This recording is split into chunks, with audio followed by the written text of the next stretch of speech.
आज तक कृष्णगिरी जब भी आया ही है, खड़े हो जा तो बड़ा वाला तू बैठ जा बेटा। आज तक ये बच्चा कृष्णगिरी आया पहले लाइन में ही बैठा है, जहां तक मेरा दिमाग कहता है फर्स्ट में ही बैठा है, यानी पहली पंक्ति में नंबर लगती है इसकी। तुझे कोई विशेष लोग जगह देते हैं क्या भाई, कि मैंने किसी से कहा कि भाई इसको आगे बैठाना, तो तू पहले कैसे बैठता है?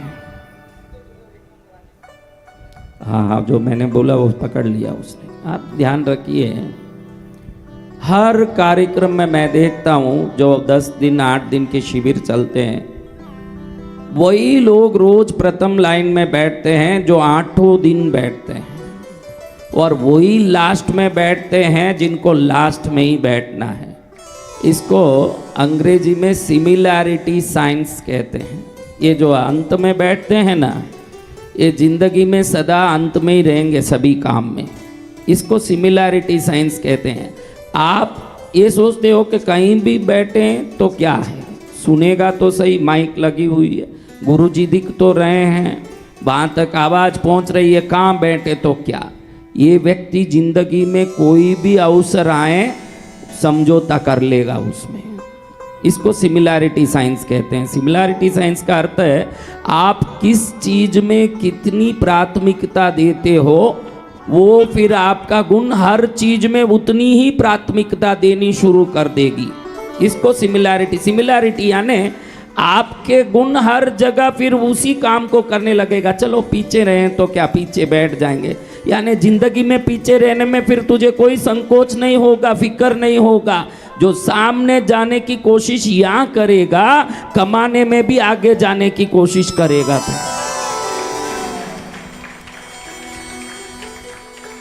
ये ध्यान रखना, कहीं लोग पैर हिलाते ही रहते। मैं ये हर बार क्यों कहता हूँ, क्योंकि लोगों को समझ ही नहीं पड़ता है।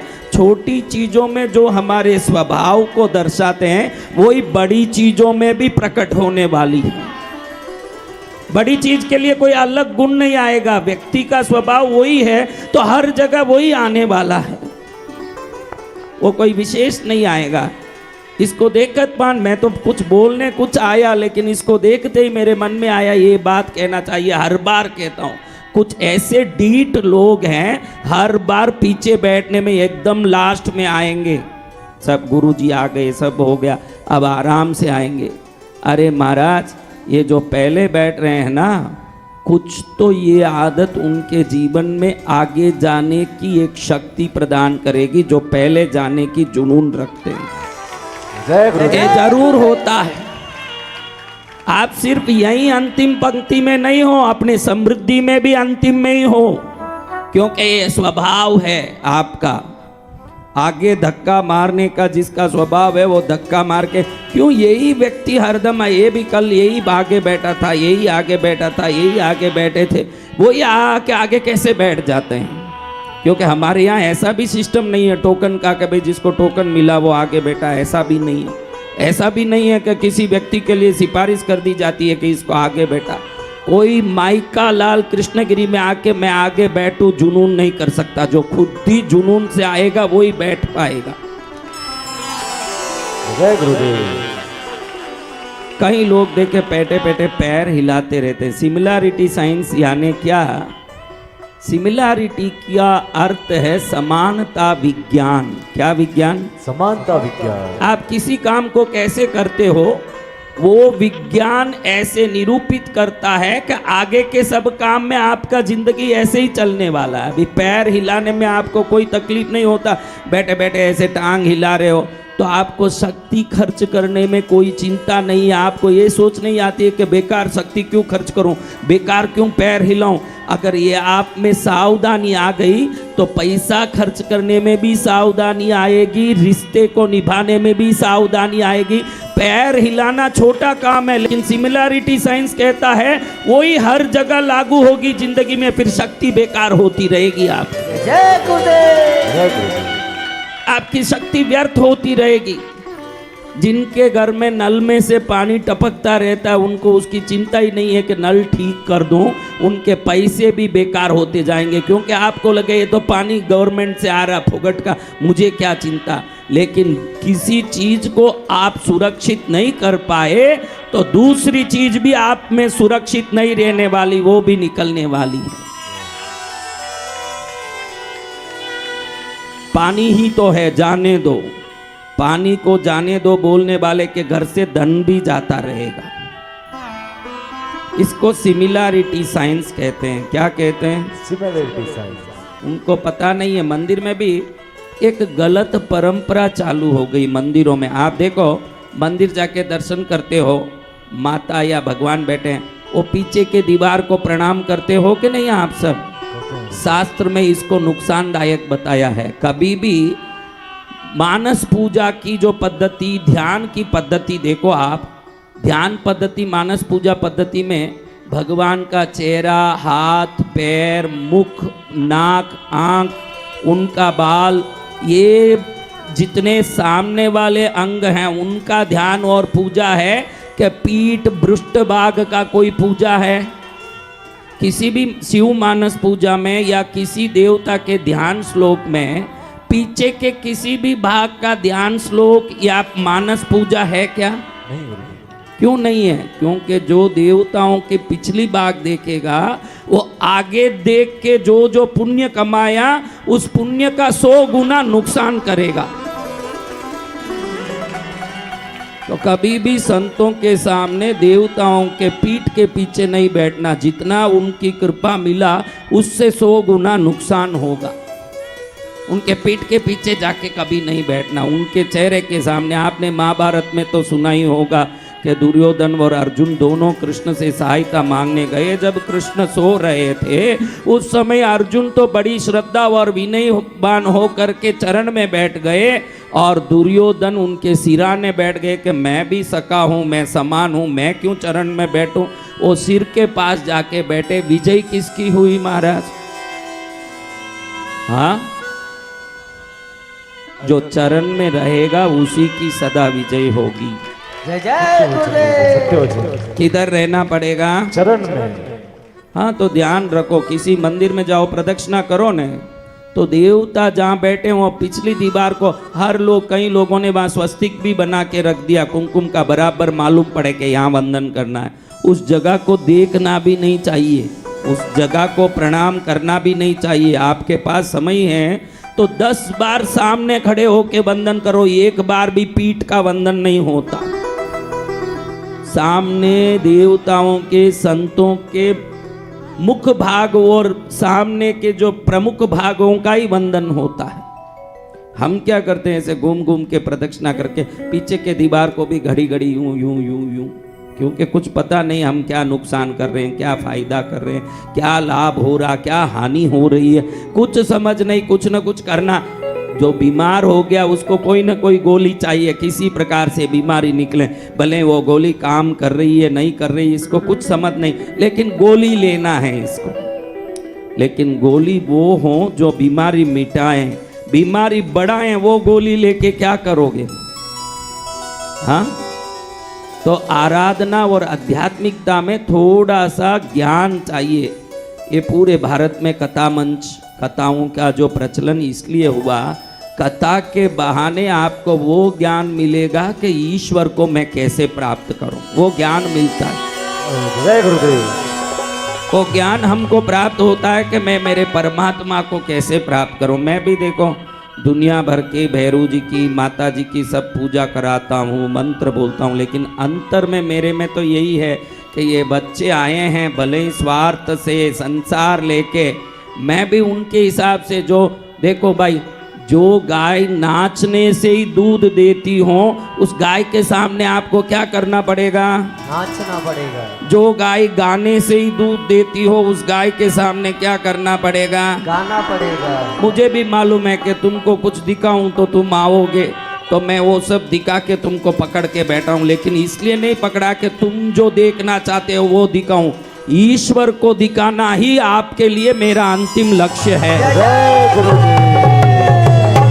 आप भले ही किसी भी बहाने आओ, मैं भी कोई भी नाटक करूं, लेकिन मुझे पता है ये गायन गाने से ही दूध देती है, इसलिए अब गा रहा हूं। लेकिन जब दूध निकलना शुरू हो जाएगा, शुद्ध आध्यात्मिक भक्ति ही आपको देने वाला हूं, बाद में कुछ नहीं करूंगा। आप कितनी भी स्वार्थ से आओ, कितने भी लफड़े करते आओ, आपको अंत में एक दिन में कृष्णगिरी का जिसने भरोसा कर लिया, वसंत विजय का जिसने भरोसा कर लिया, देखो आप सब छोटे छोटे गांवों से कहाँ कहाँ से आते हो, कोई अनपढ़ भी है, कोई मिस्त्री है, कोई टाइलर है, कोई दर्जी बन के आया है, कोई कुंभार भी है, कोई गांची है, कोई माली है, कोई चौधरी है, कोई ब्राह्मण है, कोई भंगी है, तो सब आते हैं मेरे पास। अब मैं कैसे कहूँ कि प्रभु ही सत्य है, भाई तू प्रभु को पकड़ ले, प्रभु ही सब कुछ है, तू प्रभु को पकड़ ले। महाराज जी बहुत अच्छी बातें आप करते हो, लेकिन थोड़ा मेरी भी सुनो ना, मेरी तकलीफ सुनो ना। मैं अपनी बात कहने जाऊं तो वो अपनी बात सुनाने में ही लगा रहता है। मैं सोचता हूं कि मैं कैसे भी मेरे मन की बात के, आखिर भाई संसार एक दिन छूटने वाला है, ईश्वर का सत्य भाव से भजन कर, निस्वार्थ भाव से भजन कर, तेरा कल्याण होगा, ये कहना ही मेरी आत्मा हरदम चाहती है। लेकिन ये कहने सुने कौन? ये अगर मैं कह दूं तो सुने कौन? बोलो, आप ही सत्य बोलो। यहाँ हाथ लगाओ, यहाँ ही हृदय है, लेफ्ट साइड, एक बार चेक कर लो है क्या है। कई जन संसार में ऐसे हैं हृदयहीन है। कैसे हैं? हृदयहीन। इंग्लिश में कहते हैं ना हार्टलेस। कैसे हैं? हार्टलेस। होते हुए भी नहीं है उनके, क्रूर कर्म करते हैं, झूठ बोलते हैं, पाप करते हैं। इस जगह में तो हृदय है, लेकिन गुणों में करुणा नहीं है, उनको हृदयहीन कहते हैं। आप यहाँ हाथ लगा के बोलो, यहाँ हाथ लगा के कोई झूठ तो नहीं बोल सकता। आप मेरी सुनने आए हो कि अपना सुनाने आए हो, ये बता दो। झूठ है ये। अगर मेरा सुनने आए हो ये कहो तो मैं मानूं नहीं। आप तो इंतजार में हो कि मेरा नंबर लगे तो मैं सुना दूं। सत्य वचन हृदय। हाँ, तो मेरे दिल में ये आता है कि एक छोटा बालक दूध पीता हो, अभी तक रोटी खाने का उम्र नहीं आया हो, उसको जबरन आप दाल बाटी खिलाओगे तो पचेगा क्या? नहीं पचेगा गुरुवर। जो संसार का दुख लेके जितने लोग आते हैं, मैं भी सोचता हूँ कि ये गायें नाचने से ही दूध देती है, तो थोड़ा नाचूं ताकि ये दूध दें, मुझसे जुड़ें, जुड़ के मेरे ऊपर विश्वास आ जाएगा और मुझे पूरी तरह पकड़ लेंगे, तो एक दिन उनके दुख मिटते मिटते उनको ये भी सवाल आएगा कि दुखों के पीछे तो बहुत दौड़ा, दुख भी मिटने लगा, अब आगे का क्या? जिस दिन ये बाल सफ़ेद होंगे, जिस दिन मुंह में झुर्रियाँ आएगी, तब प्रभु को याद करे, उससे बड़ा मूर्ख नहीं है। श्वास जैसे जन्म से चल रहा है, प्राण जैसे जन्म से चल रहा है, भक्ति भी जन्म भर के लिए करना है। ये विवेक आना चाहिए। क्या आना चाहिए? अभी पहले ही बोलूं भाई ज्ञान की बात। ये संसार में जितने दरबार आज भारत में चल रहे ना, सभी दरबारों में जहाँ जाने से मन की इच्छा पूर्ति होती हो, उन्हीं दरबारों में भीड़ दिख रहा है। लेकिन भीड़ होना चाहिए जहाँ ज्ञान प्राप्त होता हो, उस दरबार में भीड़ होना चाहिए। हाँ, भीड़ कहाँ होना चाहिए? ज्ञान मिल रहा हो। लेकिन कौन ज्ञान के पीछे पड़ा? आप ही बताइए, कौन है ऐसा जो ज्ञान के पीछे पड़ा है? सब मतलब के पीछे पड़े हैं कि ज्ञान के पीछे? मतलब के पीछे पड़ते। तो मैं ये सोचता हूँ कि भले ही मतलब से भी आया हो, मैं भी मतलब से तेरा हाथ पकड़ लूँ, तू अपना मतलब बोलता रहे। एक दिन ऐसा आएगा, मैं मेरा मतलब तुझे मोक्ष ले जाने का काम चालू कर दूंगा। जय गुरुदेव। एक दिन मैं मेरा मतलब चालू, मैं है जो आज हकीकत बता रहा हूँ, क्योंकि कल गुरु पूर्णिमा आएगी। पहले ही बता दूं कि मेरा मकसद तो एक ही है कि आप कुछ भी बहाना लेके यहाँ पहुँचो, मैं कुछ भी बहाना करके अंत में शुद्ध धर्म ही आपको देना चाहता हूँ। जय गुरुदेव। मेरा अंतिम लक्ष्य तो यही है। लेकिन अब जो चल रहा चलने दो, कोई बात नहीं, पहले आप पकड़ में तो आना ना। अगर पहले ही ज्ञान की बात करूँगा, आप बोलो मैं बेटे के लिए आया था, बेटी के लिए आया था, पत्नी के लिए आया था, बीमारी के लिए आया था, व्यापार के लिए आया था, और महाराज जी तो ऐसी बातें करते हैं, अभी मुझे मोक्ष नहीं चाहिए। कई लोगों का अभी इसमें बोलूं कि चलो रे वैकुंठ दिखाऊं, सब बोलेंगे वो वैकुंठ नहीं, मेरे घर में दिखाओ जो वैकुंठ दिखाना है। मुझे वैकुंठ नहीं देखना है, मेरे घर को वैकुंठ बनाना है। हर आदमी को ये कि मेरे घर को वैकुंठ बनाना। आप कितना भी अपने घर को सर्वोत्तम बना लोगे तो भी वो छूटने वाला है। ये ज्ञान जिसमें आ गया वही असली भगत है। एक छूटने वाली वस्तु है। क्या है? छूटने वाली वस्तु। तो छूटने वाले को पकड़ना क्या है? वो पकड़ोगे तो भी जो छूटेगा उसको पकड़ के भी क्या करोगे? फिर भी मैं जानता हूँ कि उम्र से कोई बड़ा नहीं होता, अपने पूर्व जन्मों के ज्ञान से आदमी बड़ा होता है। 10 साल के उम्र में आत्मज्ञानी हो गए संत ज्ञानेश्वर, और कई बूढ़े मरते मरते भी माया में पड़े हैं। तो अब मैं ये नहीं समझा सकता कि अभी कभी ज्ञान पकड़ो। मैं तो ये सोचता हूँ कि किसी भी बहाने आपको पकड़ के रखूँ, ताकि आप मेरे पकड़ में रहोगे तो एक दिन वैकुंठ को भी ले जाने की व्यवस्था कर सकते हैं। वो व्यवस्था एक दिन होगी, लेकिन आज ही वो काम चालू करूं तो आप भाग जाओगे, क्योंकि अभी आप वैकुंठ के हिसाब से परिपक्व नहीं हुए हो। आपका ये संसार और काफी चीजें मांग रहा है। आपका ये संसार काफी लफड़े में पड़ने की इच्छा कर रहा है, और जैसी मति वैसी गति होगी महाराज। क्या होगा? जैसी मति वैसी गति। हाँ, जैसी मति होगी वैसी गति होगी। कोई भारत का ऐसा कोना नहीं है क्या जहाँ से यहाँ लोग नहीं आते हों? ऐसा कोई कोना है? नहीं भगवान। क्या त्रिपुरा, असम, उड़ीसा, मणिपुरा, बंगाल, दूर दूर से आते हैं सभी स्टेट। हाँ, तो मैं तो चाहता हूँ कि प्रभु आपको जो इच्छा हो प्रभु वो दें, लेकिन प्रभु अपनी इच्छा की भी थोड़ी आपको दें। क्या करें? प्रभु अपनी इच्छा की भी आपको दे। सिर्फ आपकी इच्छा देते रहेंगे तो आप तो मिट्टी भी मांग सकते हो। छोटा बच्चा मिट्टी खाता है कि नहीं? खाता है गुरुदेव। तो वो मिट्टी भी मांगेगा, माँ बाप देंगे क्या? तो प्रभु को कहता हूँ कि इनकी इच्छा का देना प्रभु, लेकिन आपकी इच्छा से इन पर कृपा भी थोड़ी करनी कि इनका सद्गुण बढ़ता रहे, सद्ज्ञान बढ़ता रहे, संस्कार बढ़ता रहे। क्या करें भाई, दुनिया में चमत्कार कोई नमस्कार है, तो हमको वो सब दिखाना ही पड़ता है जो है। इससे धर्म में आस्था बढ़ती है। किनको? जो बाल बुद्धि वाले जीव हैं, जो विकसित बुद्धि वाले हैं, उनको किसी चमत्कार की जरूरत नहीं। उनको तो ये पता ही है कि कुछ दिखे ना दिखे, प्रभु है तो इतना विश्वास काफी है, कुछ दिखाने की जरूरत नहीं है। और किनके लिए? जो विकसित बुद्धि है। लेकिन बाल बुद्धि कहती है कि भगवान है क्या, देवता है क्या, कुछ दिखे तो मैं मानूं। बाल बुद्धि क्या कहती है? कुछ दिखे तो मैं मानूं। कुछ दिखे तो मानूं। उन बाल बुद्धि के लिए देवता क्रीड़ा करते हैं, लीला दिखाते हैं, वो सब करते हैं। लेकिन अपनी बुद्धि जब विकसित हो जाएगी, कुछ दिखने की जरूरत नहीं है।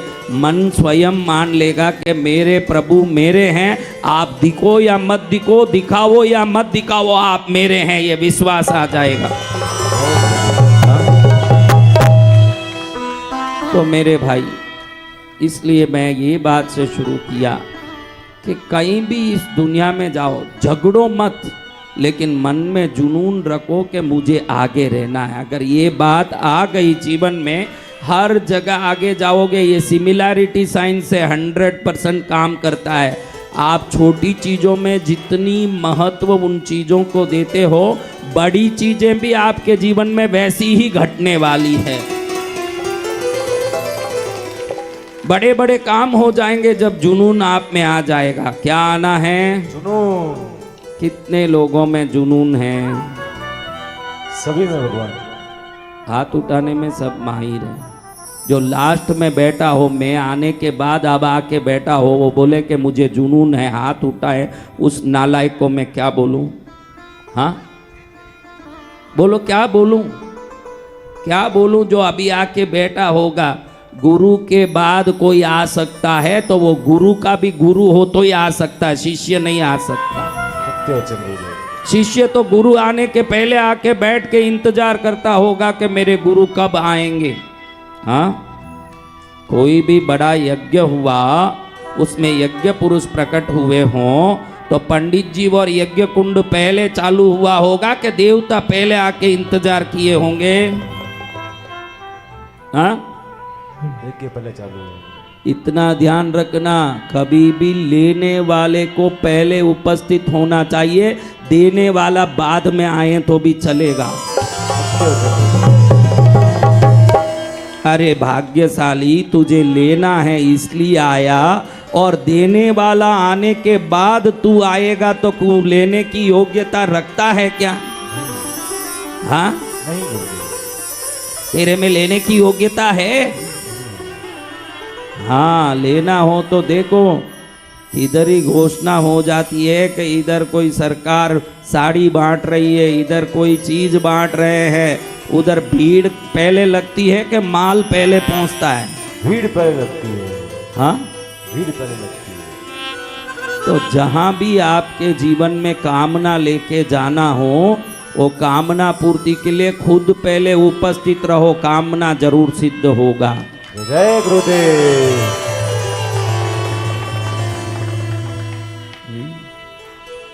चलो, हम भक्ति के उस रंग में रंग रहे हैं जिस रंग में रंगने से कल्याण होता है। कई लोग मुझे कहते हैं गुरुदेव इच्छा तो बहुत है, कई लोग ये कहते हैं करने की इच्छा तो बहुत है महाराज, लेकिन क्षमता नहीं है। आप में कौन कौन ऐसे सोचते हैं, उनके लिए आज एक अच्छी बात बताऊं कि किस क्षमता की जरूरत है आप में, धन की और सामग्री की क्षमता की, कि कौन सी क्षमता की जरूरत है? आप लोग सिर्फ धन से भक्ति करना चाहते हो, आप सब सामग्री से भक्ति करना चाहते हो, इसलिए आप कहते हो कि मेरे में सामर्थ्य नहीं है महाराज, सामर्थ्य आ जाए तो मैं कुछ करूं। एक व्यक्ति किसी गांव से निकल करके, किसी जंगल से होते हुए किसी ज्योतिषी के गांव में पहुंचा, क्योंकि इसके गांव में ऐसे कोई प्रख्यात ज्योतिषी नहीं थे, वो ज्योतिषी पास के गांव में रहते थे और उसके गांव में जाने के लिए जंगल पार करके जाना पड़ता था।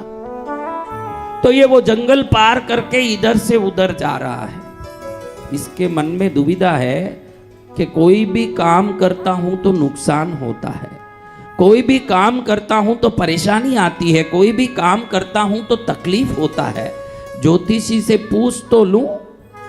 हाँ, आपको भी कई बार ऐसे लगता है ना, हाँ, गुरुजी को बता दूं कि मेरे कितने तकलीफ हैं, लगता है कि नहीं कि गुरुजी को बता दूं मेरे कितनी तकलीफ है? वो मूर्ख है जो गुरुजी को बताने की कोशिश करता है कि कितनी तकलीफ है। होशियार वो है, कौन? मूर्ख कौन है? जो सोचता है कि गुरुजी को बता दूं मेरे कितने तकलीफ है। होशियार बोलता तकलीफ को बता दूं कि मेरे गुरुजी कितने बड़े हैं। जय हो, जय गुरुदेव। होशियार ये कहता है, मूर्ख ये कहता है कि गुरुजी को बता दूं कि मेरे तकलीफ कितने बड़े हैं। क्या सोचता है? मेरे तकलीफ कितने बड़े हैं ये गुरुजी को बता दूं। होशियार ये सोचता है मेरे गुरुजी कितने बड़े हैं ये तकलीफ को बता दूं। हाँ, यही तो विश्वास और भक्ति है। भक्ति और विश्वास क्या है कि मेरे साथ ईश्वरीय कृपा है, ये विश्वास आ गया तो बड़े बड़े लोहे के किले को आप हाथ की मुट्ठी से तोड़ पाओगे, ये तो विश्वास है। जय गुरुदेव। हाँ, यही तो विश्वास है महाराज। लेकिन दुख जब आए इंसान को तो वो दुख में परेशान तो होता ही है। अब आप देखिए, इस आदमी को लगा कि मैं गरीब ही क्यों हूं, मेहनत क्यों नहीं टिकता, परेशानी क्यों बहुत आती है, दुख क्यों आ रहा है बहुत, हर प्रकार से परेशानी में क्यों हूं। किसी ने कहा कि पास के गांव में परशुराम जी ज्योतिष बड़े प्रसिद्ध हैं भाई, जो कहते हैं पक्का है और अच्छे उपाय भी बताते हैं, एक बार उनको दिखा दे तेरा काम हो जाएगा। अरे किसको क्या दिखाऊं, मेरे तो आटा बेचने जाता हूँ तो हवा आती है, आटा उड़ जाता है। नमक बेचने जाऊँ तो बारिश आती है, नमक गल जाता है। मैं क्या करने जाऊँ संसार में? आसपास के लोग समझाते हैं, ऐसे नहीं भैया, ये जो सनातन धर्म है ना, इस सनातन धर्म में भविष्य को जानने के लिए ज्योतिष मीमांसा की एक व्यवस्था, अंग और उपांग है। इसलिए आप लोग ध्यान रखो कि ज्योतिष को जब आप समझते हो कि मेरे ग्रह इस तरह से अभी चलित हो रहे हैं, इस दशा में ये ग्रह काम कर रहा है, तो उसको सोच के चिंता करने के लिए ज्योतिष नहीं है। ये ग्रह का स्वभाव ऐसा है तो इस दशा में मेरी स्वभाव ऐसी ना हो जाए, मुझे ये सतर्कता रखनी चाहिए। ये सतर्क होने के लिए ज्योतिष का ज्ञान सनातन धर्म में। जय गुरुदेव। ये ज्योतिष एक सेतु की तरह है। जिस नदी के ऊपर आप चल नहीं सकते हो, उन नदियों के ऊपर सरकार ने अभी ब्रिज बनाए हैं, बड़े आराम से गाड़ी लेके, टू व्हीलर लेके जाते हो ना। ज्योतिष वो सेतु है जो आपको और आपके समृद्धि को और सुख को जो बीच में डिस्कनेक्ट करता है। ज्योतिष अपने ग्रह उपाय के द्वारा इन दोनों के बीच में एक सेतु बनाता है, जिसको पकड़ के आप पार हो सकते हैं। जय गुरुदेव।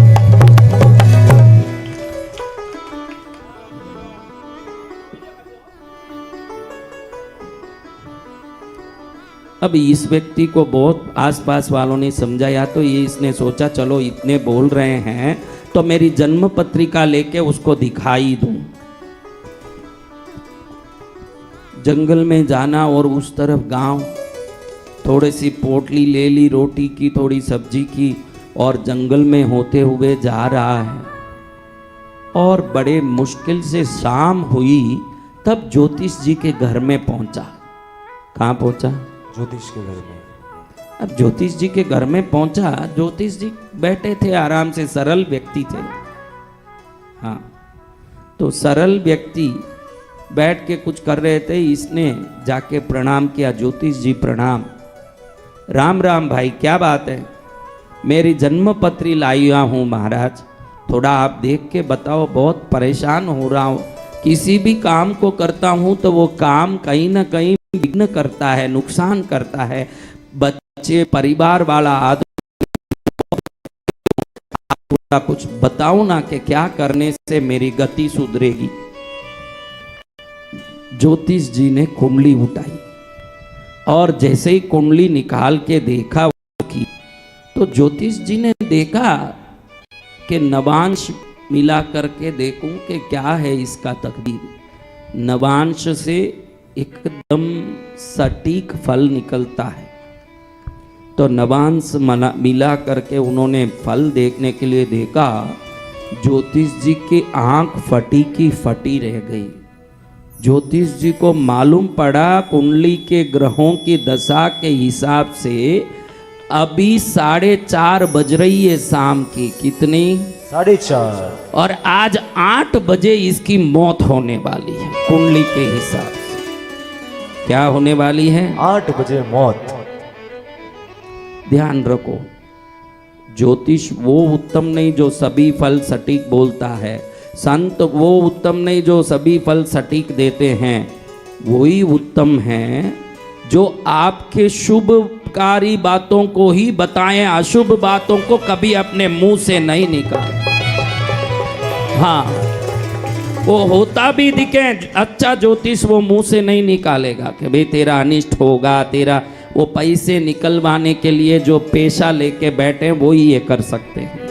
अच्छा व्यक्ति तो अच्छा डॉक्टर, अच्छा वकील, अच्छा ज्योतिष, ये आपका हिम्मत बांधने की कोशिश करेंगे, आपके हिम्मत बिगाड़ने की कोशिश नहीं करेंगे। अगर कोई डॉक्टर बोल रहा है कि डाउट है भाई, यानी समझना डॉक्टर पर डाउट है, उसके फलादेश पर नहीं। वो कह के डाउट है, उसी पर डाउट है। पैसा निकलवाने के लिए आजकल वो मशीन लगा देते हैं, मरे हुए मुर्दे पर वो टिक टिक करता रहता है 15 दिन तक, 15 दिन का चार्ज निकाल देते हैं।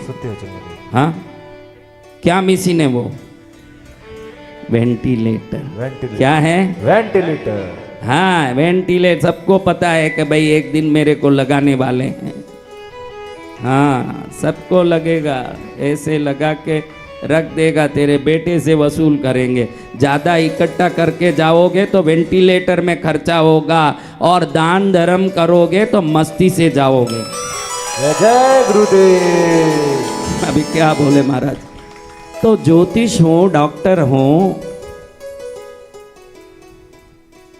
ये सब शुभ फल बोलें तो ये अच्छा। कई अच्छे डॉक्टर होते हैं, देखो आप कोई बड़ी संशय लेके जाओ कि मुझे कैंसर हो, वो ऐसे बोलेगा कि 1 मिनट में आपके सब संदेह गायब हो जाएंगे। वो ऐसे बोलेगा चिंता ही मत करो, ये तो बहुत छोटी चीज़ है, कल सुबह ठीक कर दूंगा।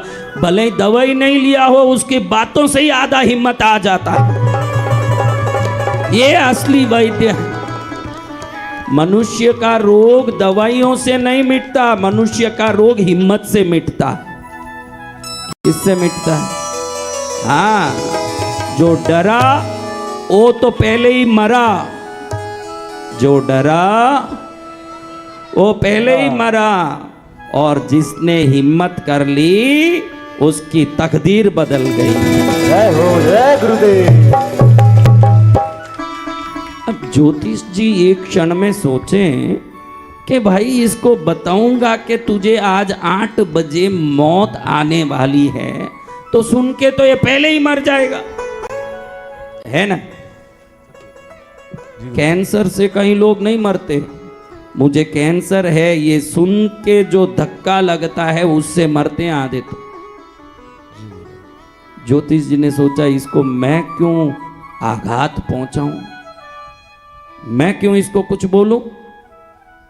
ज्योतिष जी ने बड़े प्रेम से सोचा मेरे लिए तो शब्द बड़ा मायना रखता है। आप देखो हम जैसे लोग कुछ बोलें उस पर विश्वास रखते हो, तो हमको ये सावधानी रखनी चाहिए कि मैं भक्तों के लिए क्या बोलूं। मेरे पर आपके विश्वास का मैं दुरुपयोग नहीं करना चाहिए, इसका ध्यान होना चाहिए। जय गुरुदेव। गुरु जी कुछ बोलेंगे तो मुझे उसका पालन करना, ये विश्वास है आप में। गुरु जी कुछ बोलेंगे तो सत्य बोलेंगे, ये विश्वास है आप में। इन विश्वासों का अगर मैंने दुरुपयोग किया, आप तो मेरी गलत बात को मान के भी गुरु आज्ञा है इसलिए मान के आप मोक्ष में चले जाओगे, गलत रास्ता में बताने वाला गुरु नरक में जाएगा, ये ध्यान में। हाँ, इसलिए क्या बोल रहे हैं ये विवेक भी बहुत जरूरी है।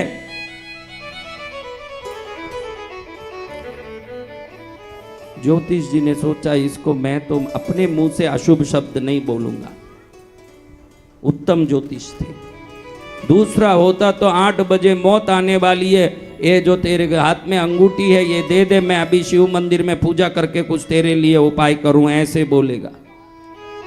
ज्योतिष जी ने उसको कहा भाई देख, अचानक तू जब आया मेरे पास एक बहुत आवश्यक काम आ गया है, इसलिए अभी तुरंत तेरे फलादेश बोल सकूं इतना मैं अब खाली नहीं हूं, इसलिए तू कल सुबह आना, तो मैं तुझे कल फलादेश पूरी तरह से दूंगा, और जो उपाय भी बतानी होगी तेरे प्रगति के लिए वो भी कल बताऊंगा। अब तू आज घर जा, कल आना तो मैं कल सब बताऊंगा।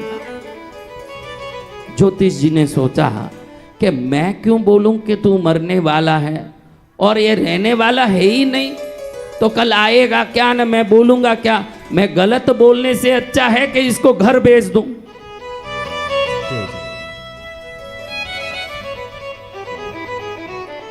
किसको पता है भाई कि कल सुबह क्या होने वाला है।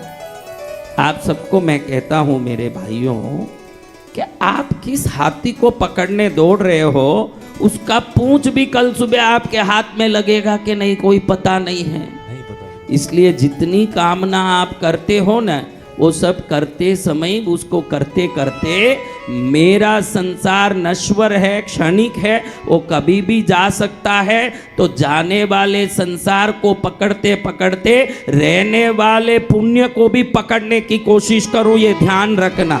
जय गुरुदेव। जाने वाला संसार तो जाएगा, आप पकड़ो तो भी जाएगा, रहने वाला नहीं है। रहने वाला क्या है उसको भी साथ में रखने की कोशिश करो। गाड़ी की चिंता है, गाड़ी के लिए मेहनत करो, बंगले की चिंता, बंगले की मेहनत करो, क्योंकि मैं ना बोलूं तो भी आप छोड़ने वाले नहीं हो। मैं कह दूं कि गाड़ी बंगले की चिंता छोड़ो, भजन में लगो, क्या लग जाओगे? नहीं। इसलिए मैं वो कहने वाला, मैं प्रैक्टिकली सोचने वाला संत हूँ। मैं पूरी तरह से देखता हूँ कि संसार में अभी ये TV channel, Facebook, YouTube, WhatsApp के कारण इतनी माया और इतने लोभ बढ़ गए हैं। हर व्यक्ति चाहता है कि मैं भी कुछ अंबानी बन जाऊं। हाँ,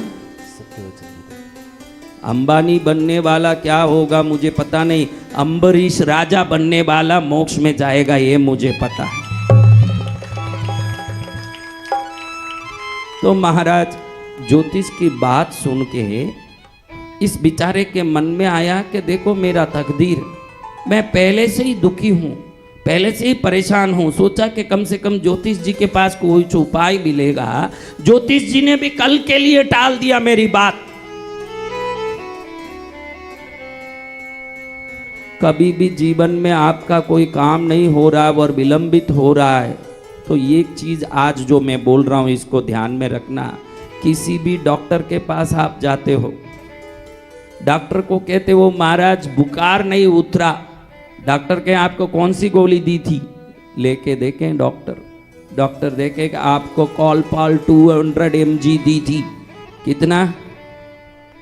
हाँ, तो डॉक्टर क्या करता है, बोलता है कि ये बुखार नहीं उतरा है तो 500 mg लीजिए। क्या लीजिए? 500 mg। तो आज आपको मैं ये हाथ जोड़ के कहना चाहता हूँ कि आपके जीवन में कोई काम नहीं हो रहे हैं तो भक्ति पर नफरत मत करना, डोज बढ़ाने की जरूरत है भक्ति की, ये ध्यान रखना। जय हो, जय गुरुदेव। ये समझना कि बुखार नहीं उतरता है तो डोज कम है इसीलिए नहीं उतरता है, परेशानी नहीं जा रही है तो भक्ति की डोज कम है इसीलिए नहीं जा रही है। 200 mg को 500 करके डॉक्टर बुखार उतार देता है। बसंत विजय भी कहता है कि 200 mg जितनी भक्ति कर रहे हो इसीलिए दुख नहीं उतर रहा है, 500 mg जितनी करने की कोशिश करो, डोज बढ़ाओ। डोज बढ़ाओ। क्या करो?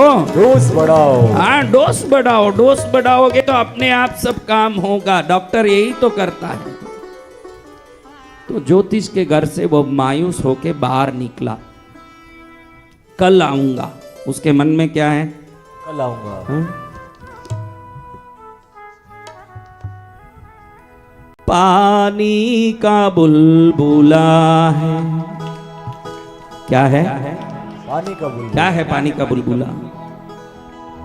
इतराना जिंदगी पर, इसका क्या है भरोसा। इतराना जिंदगी पर, इतराना जिंदगी पर, इसका क्या है भरोसा। भरोसा इसका क्या है भरोसा।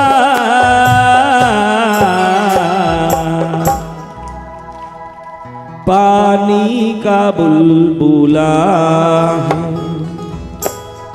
कब फूटे क्या भरोसा।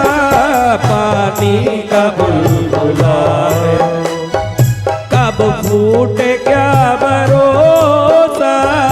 इतराना जिंदगी पर, इसका क्या है भरोसा। भरोसा इसका क्या है भरोसा।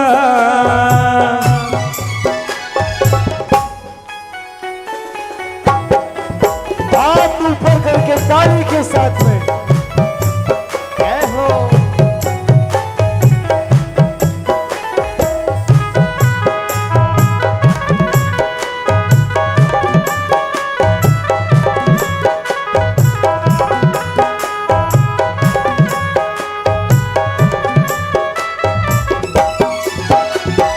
पत्ता गिरा जमी पर। एक वृक्ष में सभी पत्ते पीले पड़ गए। पीले पत्ते क्या होंगे महाराज? झड़ जाएंगे। पत्ता गिरा जमी पर, बोला था वृक्ष से यूं। पत्ता वृक्ष को बोलता है, फिर से लगूंगा तुझ पर। क्या बोलता है? फिर से लगूंगा तुझ पर, फिर से लगूंगा तुझ पर, लगने का क्या भरोसा, इतराना जिंदगी पर, इतराना जिंदगी पर, इसका क्या है भरोसा, इतराना जिंदगी पर, इसका क्या है भरोसा, इतराना जिंदगी पर। ध्यान रखना, इतना घमंड कभी मत करना कि घमंड से रिश्ते भी बिगड़ जाएं और घमंड से हमारा पुण्य भी बिगड़ जाए। इतना घमंड नहीं होना चाहिए। कई लोगों को भगवान इसलिए भी प्रगति नहीं देते, भगवान सोचते हैं कि कहीं ये घमंडी हो जाए मेरे देने से तो इसी का नुकसान होगा। का आप लोग सोचते हो कि मुझे क्यों नहीं दे रहे हैं प्रभु, दया करके भी कभी कभी देने से रुके रहते हैं प्रभु। ये दया इसलिए कि जो आप मांग रहे हो मिलने के बाद ऐसी विघटन होने वाली है जिंदगी में, आज जो है वो भी चले जाए इसलिए देते नहीं प्रभु। प्रभु को कान पकड़ के कहना, आप लाख दे दो ना, करोड़ दे दो ना, अरबों दे दो, आज जैसा मेरा नाक जमीन को देख रहा है, अरबों आने के बाद भी जमीन को ही देखेगा। ये पहले गारंटी दो, फिर प्रभु आपके लिए कुछ सोचेगा। थोड़ा कुछ क्यों ना आ गया, नाक ऊंचा हो जाता है। क्या हो जाता है? कुछ होता है कि नहीं? आपने देखे हैं? इसलिए प्रभु कभी कभी दया करके भी किसी को दरिद्र बना के रखते हैं, क्योंकि उनको पता है कि ये दरिद्र है तो रोटी तो खा रहा है, अगर पैसे वाला बनेगा तो शत्रुओं से थप्पड़ ही खाएगा, रोटी नहीं खा पाएगा। क्या खाएगा? थप्पड़। तो दया ही तो है। जो ज्योतिष से घर से निकलता हुआ ये व्यक्ति सोचता है कि मेरा तो कहीं भी ठिकाना नहीं है, मैं जहाँ जाता हूँ वही नुकसान तो होता है, ज्योतिष जी ने भी मुझे वापस भेज दिया। क्या एक ज्योतिष मेरे लिए कोई शुभ शब्द नहीं बोल सकता है? कल आने बोल दिया, यानी मेरे तकदीर कल पर टिका है। कल किसने देखा? बड़ा दुखी हो रहा है। रास्ते में जंगल में आ रहा है, देखा कि अंधेरा हो रहा है, चल चल के थक गया, सांस फूल रही है। बच्चे घर में इंतजार करते होंगे, पत्नी इंतजार करती होगी कि पुरुष आएगा, मेरा तो कोई शुभ संदेश लेके आएगा, हमारे सभी समस्याओं का कोई निवारण लेके आएगा। हर व्यक्ति एक आस से इंतजार करता होगा घर में। आप लोग भी तो कृष्णगिरी आए हो क्या? आए हैं गुरुदेव। आपके किस किस के घर में कोई इंतजार कर रहे हैं, वो हाथ ऊंचा करो। हाँ, सभी के गुरुदेव। उनको जाके कह देना कि गुरुजी ने बोला तो कुछ नहीं है, लेकिन हमको सब कुछ समझ आ गया है, तो सब समझ आ गया। गुरुजी बोलते कुछ नहीं, लेकिन गुरुजी के सामने बैठ के ये समझ आ गया, न बोलने से मिलेगा न सुनने से मिलेगा, भक्ति करने से ही मिलेगा। ये समझ आ गया हमको। से मिलेगा। जय गुरुदेव। कब मिलेगा? भक्ति करने से। भक्ति करनी है, करनी है, भक्ति करनी है, भक्ति करनी है, करनी है, भक्ति करनी है। मैया जी का चरण भक्ति का आधार, मैया जी का चरण भक्ति का आधार, आधार की भक्ति करनी है, भक्ति करनी है, करनी है, भक्ति करनी है, वो भक्ति करनी है, करनी है, भक्ति करनी है। हाथ ऊपर करके ताली के साथ। कौन कौन भक्ति करना चाहते हैं? सभी लोग गुरु भगवान। फिर कल मैंने बताया था कि जहाँ जहाँ ताली बजानी हो वहाँ ना बजाएं, वो भी एक मूर्ख है। मैंने क्या बताया? देखो भाई, जब भूख लगी हो नहीं खाओगे तो शरीर के अंगों में कोई ना कोई किसी प्रकार से नुकसान होगा कि नहीं? होगा। जब प्यास लगा हो नहीं पियोगे तो किडनी में स्टोन बनेगा कि नहीं? बनेगा। जब नींद आ रही है और सोओगे नहीं तो जरूर नींद की कमी से शरीर में कोई ना कोई रक्त में खोट, किसी न किसी बीमारी, कब्ज वगैरह होगा कि नहीं? होगा। तो हर चीज की आवश्यकता है जितनी, उससे ज्यादा आवश्यकता है ताली की आवश्यकता। किसकी आवश्यकता है? ताली, जोरदार ताली। अभी मैं देखो, अभी कई लोग पूछे कोई ताली का कोई महत्व है क्या? ताली का कोई महत्व है? आप बोलो कि ताली भी कोई चीज है। अरे जिसके लिए रोटी खाने नहीं मिल रही है, राणा प्रताप सिंह को हल्दी घाटी में उन्होंने घास की रोटी बना के खाई। ध्यान रखना, जो एकाग्र बन के ध्यान नहीं कर सकते हो, जो एकाग्र बन के जप नहीं कर सकते हो, जिनका दिमाग ईश्वर के चरण में नहीं लग सकता हो, उन राणा प्रतापों के लिए भगवान ने ये ताली रूपी घास की रोटी बना के रखी है कि तू इतना तो खा मेरे भाई, तो ये तो खाना सीख। क्या खाना है? बजाओ जोरदार ताली। 1, 2, 3, 4।